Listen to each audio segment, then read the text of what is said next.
Jared, we're here with Gulls Insider, and I'm joined today with Chris Patsos, who's currently the general manager for the Plymouth Pilgrims, but also is one of 5 co-owners for the Newport Gulls. Chris, I want to talk to you first about the championship team you built last year. What's the process of recruiting and bringing these players into a summer collegiate baseball team?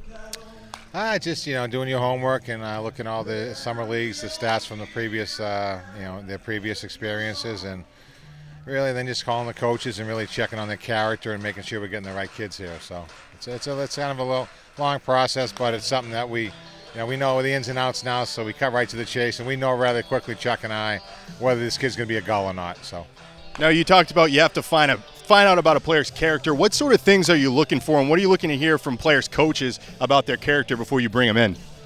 First thing we're looking for is, are they good students? Because we don't want them to end up going to summer school. A lot of times you take a kid, ends up going to summer school because he's not a good student. So first we want a good student, and then we'll find out where he played the summer before and kind of call his coaches or call his GM and say, how was he? Would you have him back? And he's, in a yes or no. And so you just make the extra phone call or two to make sure you're getting a good kid. Because you put him with a host family, someone new. You want them to be good with the kids in the school and things like that, good at camp. So those are all important. So you were director of baseball operations here in Newport for many years. Now you moved over to Plymouth. How long are you going to be there for? What facilitated that move to Plymouth? The league had looked for expansion in New England, so we took 3 venues, Plymouth being one of them. And we had an owner who kind of backed out the last second, so we just, as a league, we decided to run it this year. And I stepped up and said, I'll be the GM for the year, take a little sabbatical from Newport, even though I'm still doing quite a bit here, and just help them get up and running. And because Plymouth's dying for a team, they're very excited to have their own team. They're so close to the Cape, so it's a natural. And they're pumped. It's worked really well. Worked out really well. So how has the recruiting process been up in Plymouth now with Newport? Obviously a championship pedigree, not hard to sell players on coming to Newport. How's it been up in Plymouth?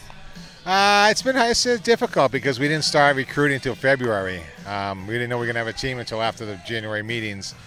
So we started in February. We pick our team in Newport in September. By the end of September, we're done. So we went out and we're making calls to the coaches, and a lot of the kids had been picked through. So we were kind of in the the Bennies of the world and picking through those kids. And we did find we got some really good kids there. We're struggling a little bit in the field right now. We've lost 6 one-run games. But we're competing like hell, and I'm happy with the way things are going. And next year we'll be recruiting in August, just like everybody else, and we're going to build a team just like we built here every year. And that's not hard to do. It's just the timing was a little hard. You're going after pitchers and stuff, and they have the 8th, 9th pitcher. They're not the top 4 guys. They're already gone. But nature of the beast, and I'm more concerned with how the kids do off the field with their host families, and as long as they compete in the field, like I told them on the bus today. We went around Newport, took a ride around Ocean Drive. I said, guys, we're 3-9, but I just want you to compete hard, and that's what they're doing. So it's all good. So how's the reaction been around Newport with the Pilgrims coming in this first season? It's Newport's just it holds its own. It's its own. It's a big the big gorilla that just does what it wants, and it's. Hey, I'm telling my guys, just open your eyes, look around, because this is kind of what you want to achieve when you're doing this in summer baseball. You see the type of players we have here. I mean, you guys should want to get to here is you got to play well. We don't take guys who don't play well. So, the kid hitting right now, Andrew's hitting tomorrow. His brother played with us when he was at Dartmouth. Nick, very good player. Well, Andrew wanted to come to Newport. Didn't have room, but I took him to Plymouth. He's been a great kid, so it's all, the league's very solid. I tell kids, as long as you're in this league, you'll face some very, very good competition. We may be 3-9, but the team we're facing today is solid, and the pitcher we're facing today, Brett Graves, throws 92 to 94, so you're going to be challenged. So, How tough has it been all season with split allegiances? You want Plymouth to do well, you want Newport to do well. How hard's it been? And then especially tonight, the first matchup between these 2 teams, how difficult is it going to be to balance your allegiance? Well, Combsy, I told him I wanted to pitch, but he didn't listen to me, so he's throwing one of his studs.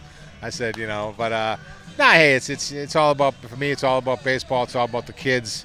I want Plymouth to do well. I want Newport to do well. I just want everybody to do well. I want the league to do well. I took this on as a league kind of project.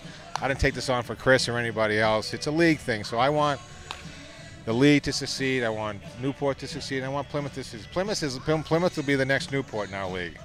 Plymouth is very much like Newport when we came into this league. Untapped baseball potential.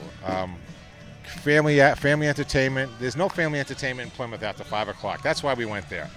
So now they have it. So now it'll take off. There's a ton of sponsors there. The host families have been great. We got 35 host families, and which was incredible. The appetite there is very strong. So we'll do well. We'll be fine. That team will be there for a long, long time. So. All right, Chris Patsos, team builder extraordinaire. Thanks for your time. My pleasure. I'm Jared Witt with Gulls Insider, and the pregame show continues here on the NECBL Broadcast Network.